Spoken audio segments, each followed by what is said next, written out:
오늘은 어느 사회활동가의 글 한 편을 인용하면서 설교를 시작하겠습니다.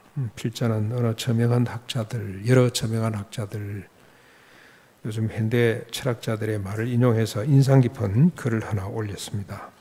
그 글의 내용은 이렇습니다. 조만간 이 상담사 전성시대가 온다는 겁니다. 이미 도래했다는 겁니다. 왜냐하면 사람들이 자신은 조금도 변하지 않으면서 모든 것이 자신의 뜻대로 변하기를 원하기 때문에, 자신의 부담은 하나도 늘리지 않으면서 모든 것을 할 수 있기를 바라는 마음 때문에 상담사들이 인기가 많아질 것이다. 관계를 원하지만 관계하는 법을 잃어버렸기 때문에 많은 사람이 상담사를 찾게 된답니다. 상담사뿐이겠습니까? 심리, 그 다음에 정신의학자들 많이 찾아가는 일이 지금 벌어지고 있죠. 복잡한 말처럼 들립니다만 지금 우리가 하는 말과 꼭 같습니다. 지금 우리가 무슨 말을 합니까? 지난번에도 한번 소개를 했습니다만 결혼식장에서 장모님이 이런 노래를 부르던데, 연애는 필수, 결혼은 뭡니까? 잘 모르시나요? 연애는 필수, 결혼은 선택이라 선택. 연애는 꼭 해야 되지만 결혼은 생각 잘해보고 하라 이 말입니다. 꼭 해야 되냐? 그런 말입니다. 왜 이런 말이 생겼을까요? 결혼하면은 바뀌어야 될 게 너무 많잖아요. 자신을 바꿔야 돼요. 자신을 줄여야 됩니다. 부담이 그만큼 되는 거죠. 그렇기 때문에 결혼을 아주 신중하게 생각하는 시대가 되고 말았습니다. 연애 이꼴 결혼이 아니고 결혼과 연애를 분리하는 시대가 된 것 같습니다. 자, 그러면서 필자는 이렇게 말합니다. 상담으로 해결될 문제가 아니다. 이건 상담으로 해결되는 문제가 아니다.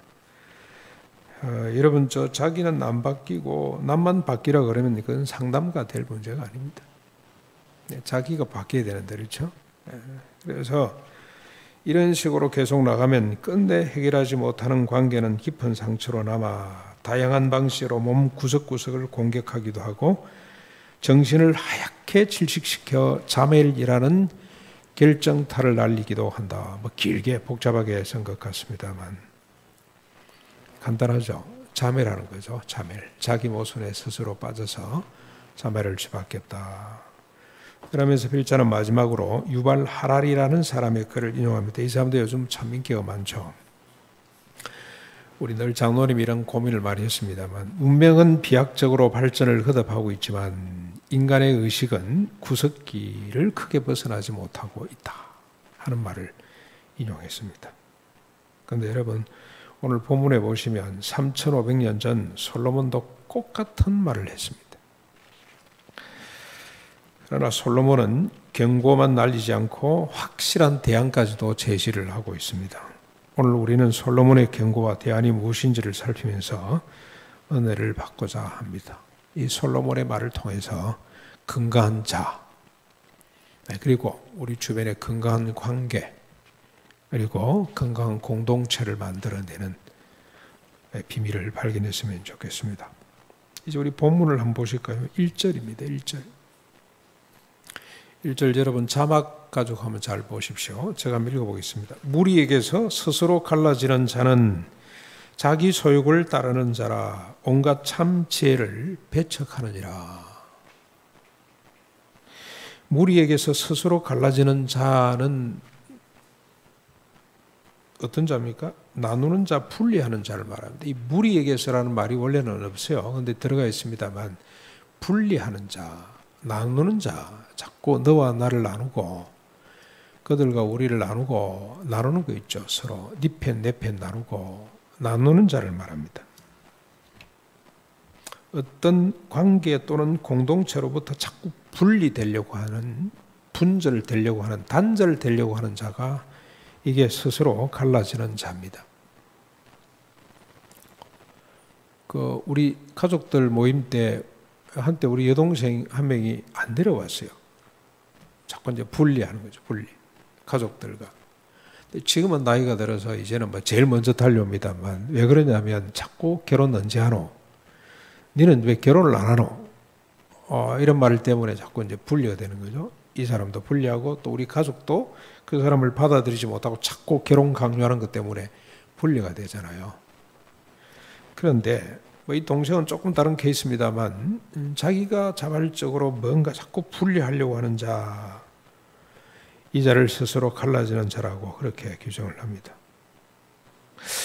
그래서 관계나 공동체로부터 스스로 갈라지고 분리되는 데는 이유가 있죠. 오늘 본문에 뭐라고 밝히고 있습니까? 자막을 계속 올려놔 주시면 좋겠습니다. 보면 뒤에 무리에게서 스스로 갈라지는 자는 자기 소욕을 따르는 자라. 왜 이렇게 합니까? 온갖 참 지혜를 배척하느니라. 자기 소욕을 따르는 자. 그렇죠? 자기 소욕을 따르기 때문에 물리로부터 분리가 됩니다. 욕심 때문에, 욕심 때문에. 자기 소욕 때문에. 여기 소욕이라는, 자기 소욕이라는 것은 자기 소원, 자기 만족이라는 말입니다. 다시 말하면 자기 애적 욕망입니다. 그래서 영어 성경에 보면 이렇게 번역을 해놨어요. 자기 애적 욕망. 그의 원래 욕망 때문에 또는 자기 애 때문에 그렇게 번역한 성경이 많습니다. 자, 이 말씀을 정리를 하면 자기 만족과 자기애적 욕망이 충족되지 않으므로 관계를 끊거나 공동체를 떠나는 것이 자기 소욕을 따라 무리에게서 스스로 갈라지는 자입니다. 여기서 말하는 관계 또는 공동체라는 말은 직장과 같은 이입 집단을 말하는 거 아닙니다. 직장은 내가 좋아서 갔다가 내가 싫으면 떠나도 되죠. 요즘 보니까 옛날 직장은 또 그것도 조금 좀 힘들었어요. 평생 직장 개념이 있었기 때문에 마음에 안 들어도 데리고 있고 또 마음에 들어오고 나오고를 마음대로 못해서 그렇죠. 떠나고 싶어도 또 잘 못 떠났어요. 가족 같은 이런 개념이 있었기 때문에. 그러나 지금은 전혀 그런 세상이 아닙니다. 이익 집단이라 그러죠. 이익 집단. 여기서 말하는 관계나 공동체는 가족처럼 떠날 수 없는 또는 친구나 사회, 심지어는 교회까지도 포함시켜야 됩니다. 교회는 떠나고 싶다고 떠나고 오고 싶다고 오고 가고 싶다고 하고 그게 안 되는 거예요. 지금 우리가 교회가 그 질서가 무너졌습니다만 반드시 교회가 오고 갈 때는 이명서라는 걸 첨부해야 돼요. 네, 그게 원칙입니다. 왜냐하면 가족보다 더 진한 공동체이기 때문에 마음대로 왔다 갔다 할 수가 없는 거죠. 이런 단체를 말합니다. 이런 공동체, 이런 관계를 말합니다. 굳이 우리가 구분을 한다면 여러분 저 학교 다닐 때 게잘 샤프트하고 게마인 샤프트라고 배웠죠. 이익 집단, 이익 사회와 공동 사회. 그렇게 우리가 구분을 하죠.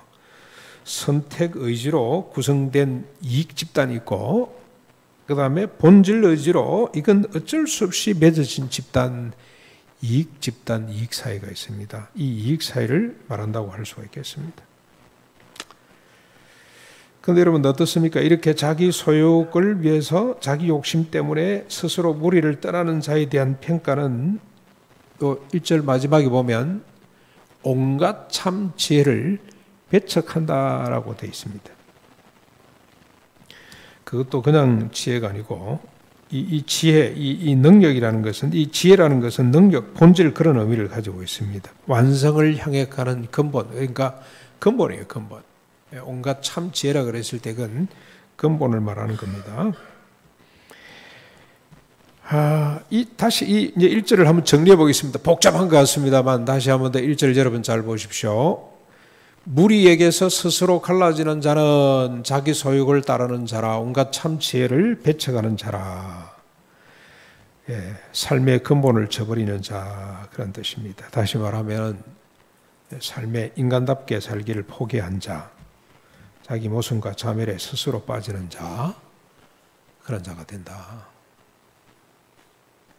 자기 마음에 안 든다고 공동체를 떠나거나 가정을 떠나거나 친구 관계를 끊거나 이런 사람들은 스스로 자매를 하는 사람과 마찬가지입니다. 그래서 이런 사람들은 아무리 상담자를 찾고 심지어 하나님을 찾지만 만족을 얻지 못합니다. 그래서 우리 필자 아까 소개한 그 사람이 제대로 본 것 같습니다. 상담을 받는다고 해서 해결될 것 아니다. 솔로몬은 이런 자를 미련한 자라고 그렇게 불렀습니다. 2절 넘어가서 한번 보십시오. 2절입니다. 미련한 자는 명철을 기뻐하지 아니하고 자기의 의사를 드러내기만 기뻐한다. 자기의 욕망을 위해서 관계와 공동체를 저버리는 미련한 자는 명철을 기뻐하지 않는다고 정의를 합니다. 대신에 뭘 기뻐합니까? 이 사람들의 특징입니다. 자기 의사를 드러내기만 기뻐하는 사람들입니다. 의사라는 것은 여기 자기 의사라고 할 때 이 의사는 자기 의지, 자기 뜻 거기다가 정서까지 포함합니다. 정서, 자기 감정까지를 말합니다. 이처럼 미련한 자의 특징은 자기 생각이나 감정에 대단한 자부심을 갖고 모든 판단과 관계의 기준으로 삼습니다. 그런 뜻입니다. 그러다가 자신의 생각과 감정이 무시되거나 거부당하면 즉각 관계를 청산하고 저버리죠. 떠나게 됩니다. 반대의 경우도 있습니다. 이 공동체가 그들의 욕망에 채워지지 않는 어떤 개인을 떠나라고 그렇게 강요할 수도 있습니다. 어느 경우가 됐든지 간에 이런 자들과 공동체는 명철이 아니라 자기 의사만을 기뻐하는 자들입니다. 그래서 미련한 자라고 솔로몬은 정의를 합니다. 그러면서 솔로몬은 이런 자들의 폐악에 대해서 3절에 밝히고 있습니다. 3절을 한번 보십시오. 악한 자가 이럴 때는 멸시도 따라오고 부끄러운 것이 이럴 때에는 능욕도 함께 오느니라. 이런 자죠. 악한 자. 이들의 행위를 부끄러운 것으로 그렇게 규정을 합니다. 이런 자죠. 이런 자. 앞에 1절에서 말한 것처럼 자기 소욕을 따라서 공동체를 저버리고 떠나는 자. 자기 기분이 안 맞다고 해서 관계를 파토내고 떠나버리는 자. 이런 자는 멸시와 능욕을 가져오는 사람이다. 이 멸시는 망신이고 능욕은 수치입니다. 그런 사람들이 공동체 가운데 있으면 그 공동체가 크게 손해를 봅니다. 복잡하게 되고 고통 가운데 빠지게 된다. 그런 뜻입니다. 여러분, 저 1절과 3절을 연결해서 한번 정리를 해보면 이런 뜻입니다. 사람은 자신의 욕망과 주장 때문에 관계와 공동체를 부정하거나 떠날 수가 있다는 겁니다. 그러나 그런 사람은 온갖 지혜를 배척하는 자이며 미련한 자이며 악하고 부끄러운 자가 된다. 그리고 이런 자에게는 멸시와 능욕이 임하게 되는데 자기뿐만이 아니고 주변 사람들에게 이런 고통을 가져오게 된다고 정리해 볼 수가 있겠습니다. 그런데 여러분 1절과 3절을 연결해서 봐야 되는데 한 절 한 절씩 떼서 보면 뭐 말이 됩니다. 그러나 그렇게 떼서 보면 잠언은 똑같은 말의 무한 반복이죠. 연결해서 볼 때 훨씬 또 서로 보강이 되고 새로운 진리를 우리가 발견하게 됩니다. 1절부터 3절을 그렇게 정의할 수가 있겠습니다. 그런데 여러분 어떻습니까? 솔로몬은 이렇게 경고한 것 같죠? 그러나 경고로 끝나지 않고 앞에서 말한 것처럼 더 적극적으로 대안을 제시합니다. 자기 소욕을 위해 스스로 갈라서서 모든 죄를 배척하는 자와 반대로 명철한 자에 대해서 언급하고 있습니다. 명철, 지혜가 뭔지, 명철이 뭔지를 소개하는 거죠. 근데 여러분 우선 1절부터 3절에서 보면 명철이 뭔지 짐작이 되죠. 1절부터 3절 거꾸로 뒤집어 놓으면 그게 명철이 되겠습니다. 그렇죠? 명철이 뭡니까? 자기 소욕을 쫓아 무리에게서 스스로 갈라치지 않는 것이 이게 명철이에요. 자기 의사를 드러내기만을 기뻐하지 않는 것이 지혜로운 자입니다. 그게 지혜입니다. 다시 말하면 좀 힘들어도 관계를 깨지 않고 그 관계 속에서 어떻게 하든지 자기를 맞추는 수밖에 없죠.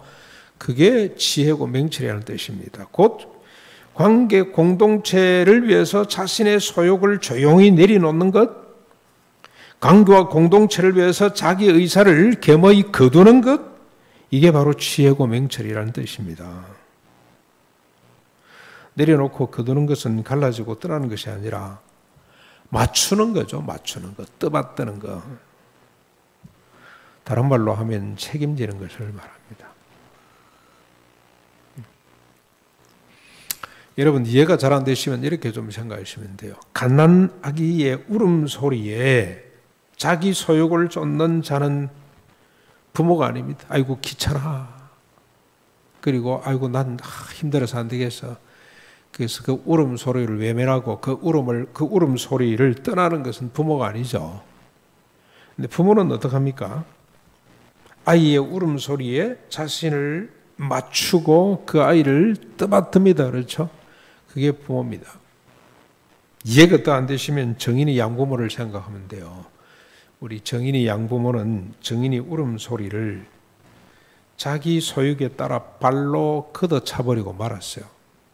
그래서 정인이의 취장이 끊어지도록 죽도록 내버려 뒀어요. 자기 소욕 때문에 그래요. 자기 소욕.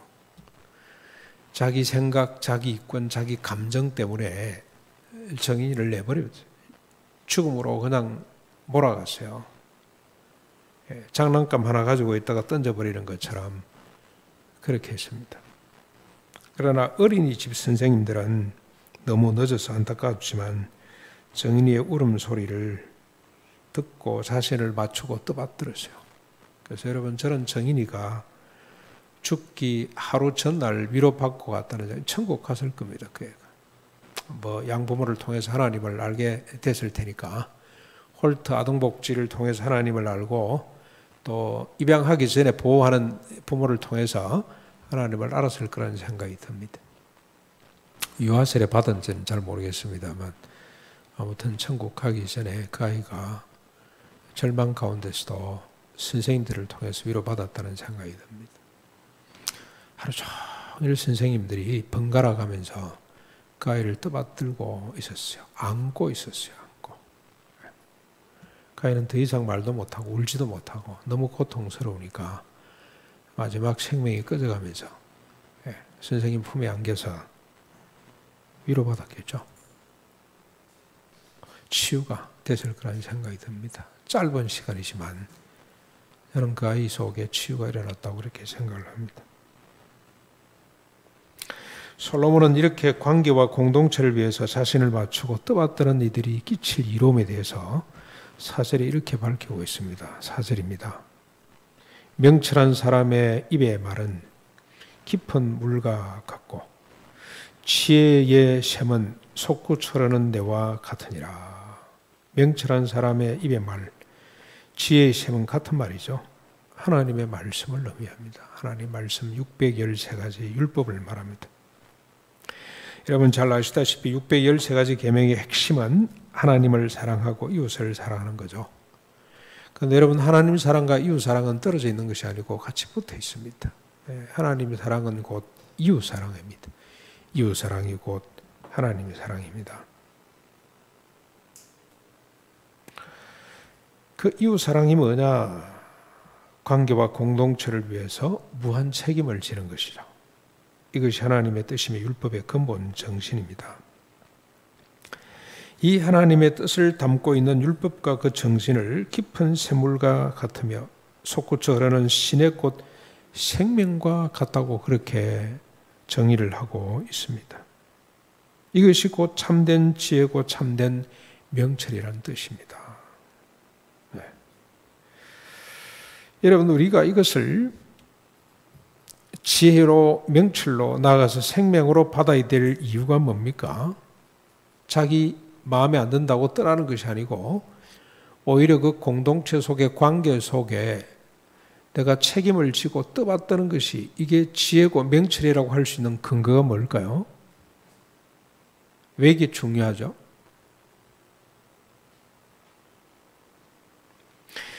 하나님이 아담과 맺은 언약과 노아와 맺은 언약 때문에 그래요.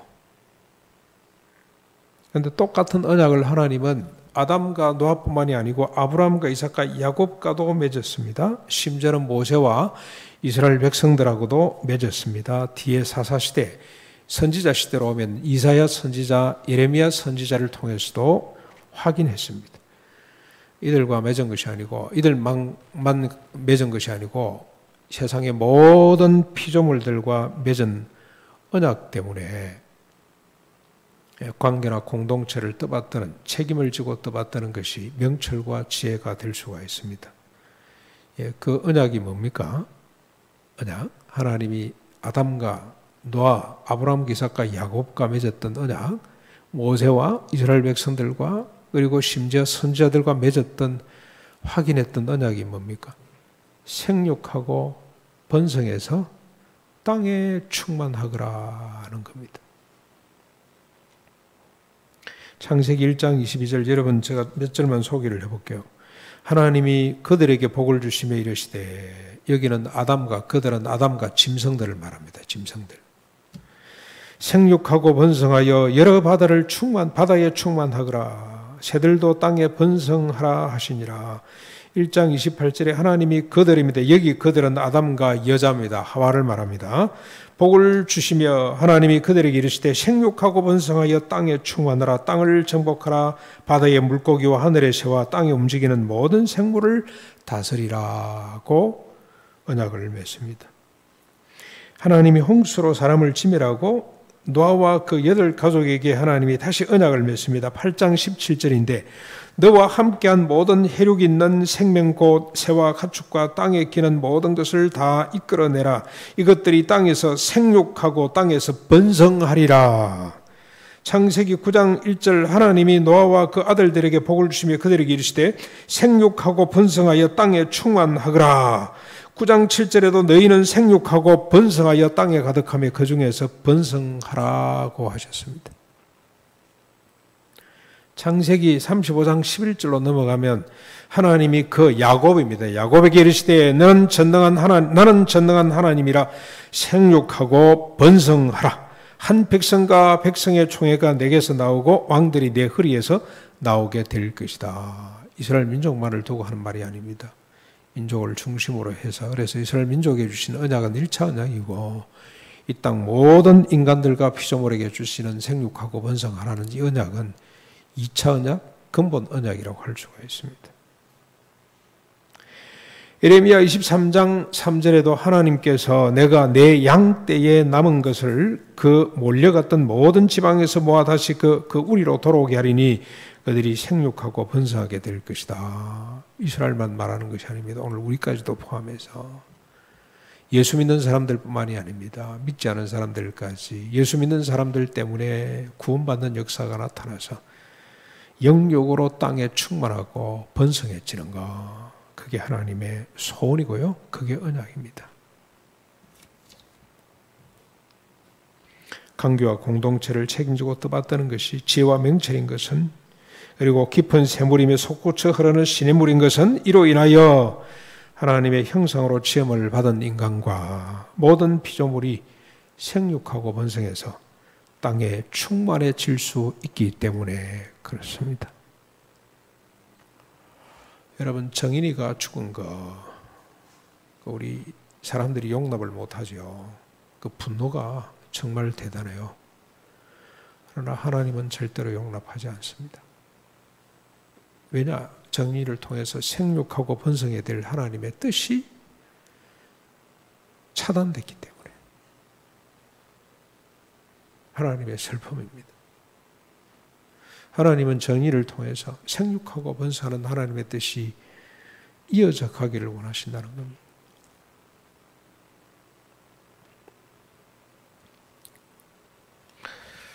여러분, 백문이 불여일견이라, 이게 지혜고 이게 명철인데 우리가 실제 예를 한번 들어보겠습니다.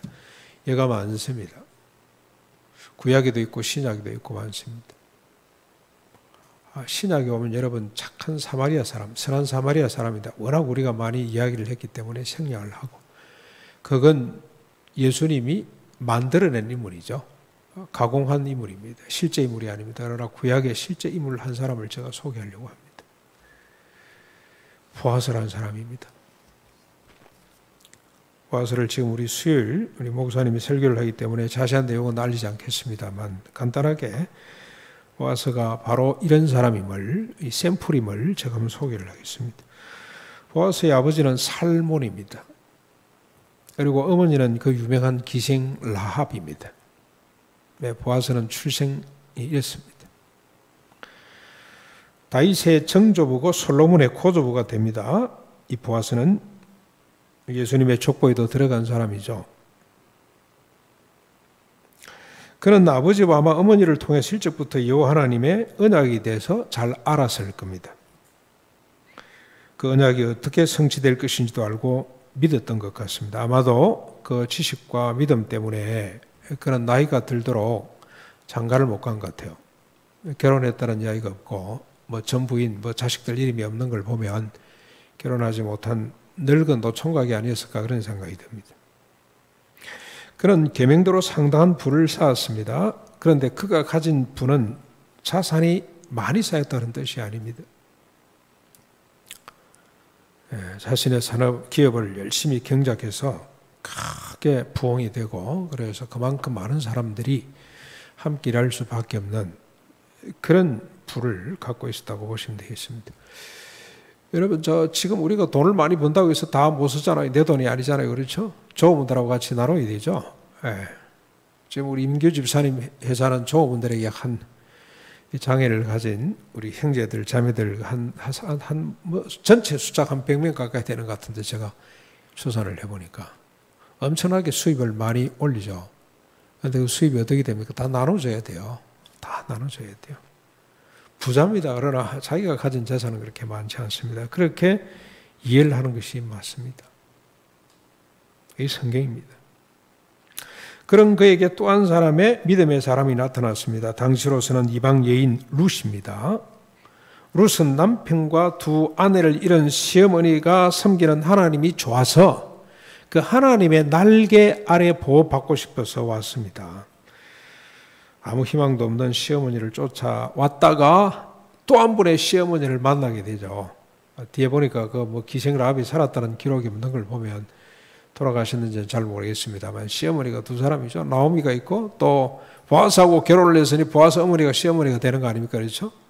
믿음의 시어머니를 또 한 사람 얻게 됩니다. 그래서 언약의 백성이 되는 거죠.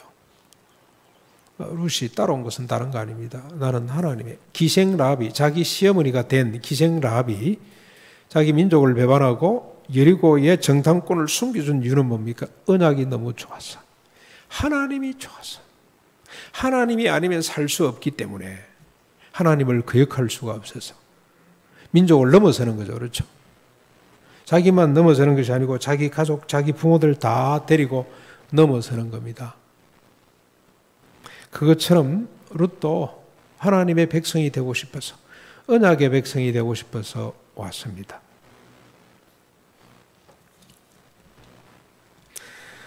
그래서 이 나오미가 믿음의 사람이라, 믿음의 사람은 다른 거 아닙니다. 하나님의 말씀을 아는 사람이라.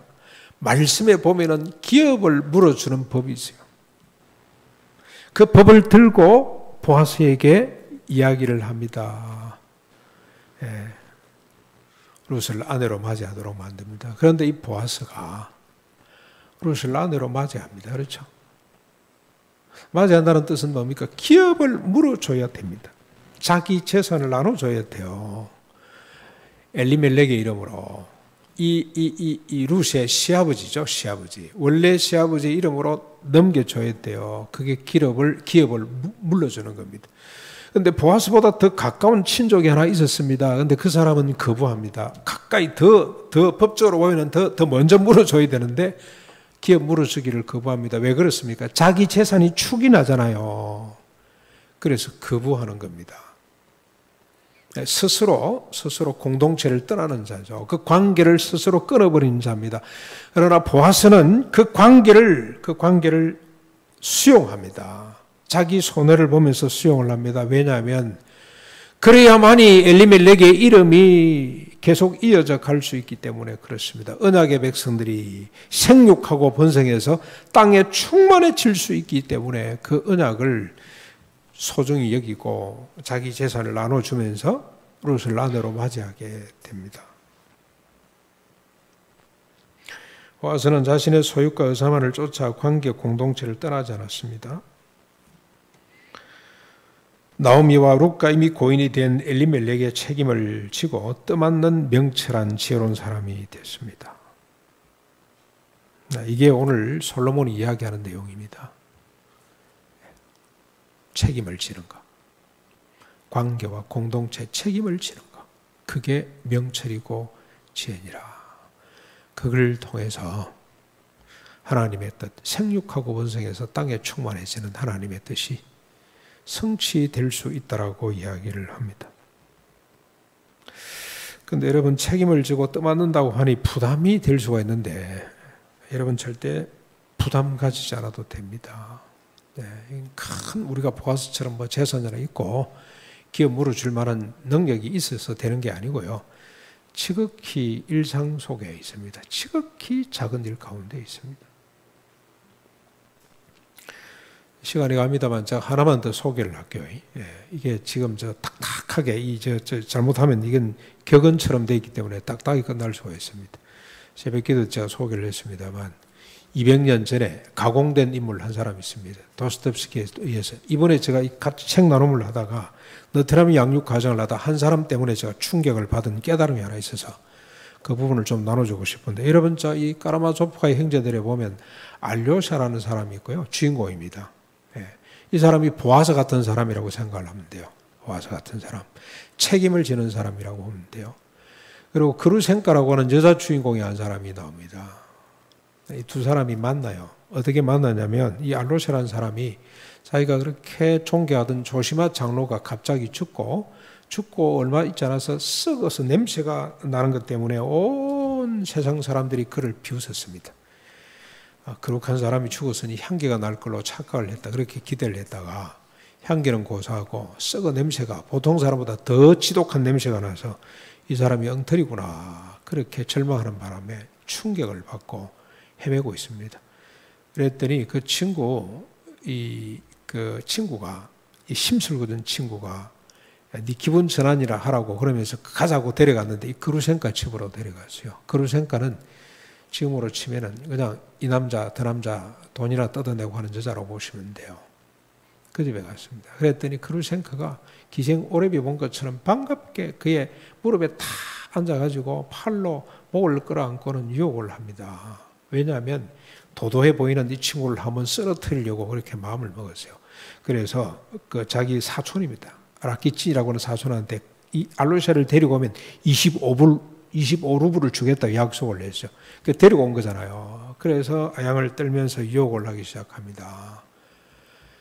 그러다가 알로샤가 얼마나 지금 슬픔에 빠져 있는지를 알고 이 그루센카라는 여자가 팔짝 뛰어내려오면서 아이고 미안해요. 내가 당신이 그렇게 힘든 줄 몰랐네요. 그때 알료샤가 그 여인의 마음속에 있는 순박한 아름다움을 발견합니다. 타자의 고통을 이해해주는, 그래서 누님이라고 부릅니다. 누님, 당신은 진주보다 아름다운 마음을 가진 분입니다. 그거 하나 알아준다고. 그랬더니 그루센카가 눈물을 팡팡 쏟으면서 대성통곡을 합니다. 그러면서 자신의 과거 5년 동안의 상처 이야기를 쏟아냅니다. 아무것도 모를 때 강간이죠, 강간. 돈에 팔려가지고 남자가 떠나버리고, 그래서 이분이 돈이 아니면 아무것도 안 되는구나. 그래서 돈 벌기 위해서 이 남자 저 남자 유혹하고 그렇게 살아왔던 자신의 과거 이야기를 쭉 늘어놓고 치유되기 시작합니다. 삶의 진실이 뭔지를 하나하나 깨달아가기 시작하면서 회복되는 이야기인데요. 짤막한 한마디, 몸짓 하나, 그게 사람을 살리는 겁니다. 책임을 지는 겁니다. 그게 정인이 마지막에 안고 있었던 선생님들의 따뜻한 온기, 그게 떠받다는 겁니다. 책임지는 겁니다.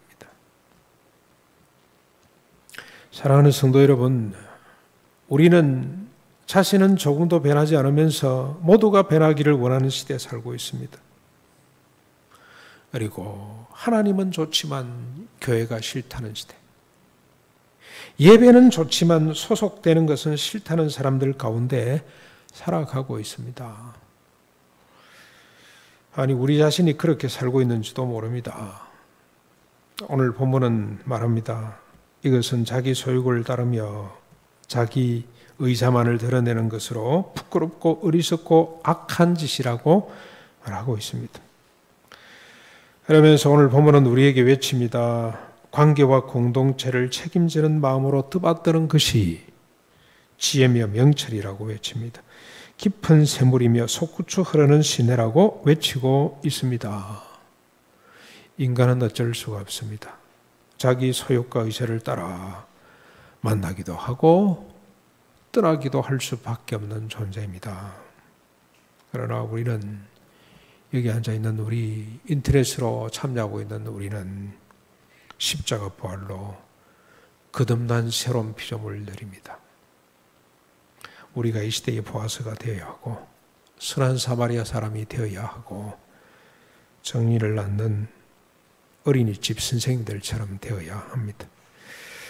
우리의 조그마한 마음 하나, 몸짓 하나가 깊은 샘물이 되고 솟구쳐 흐르는 시내가 될 줄로 믿습니다.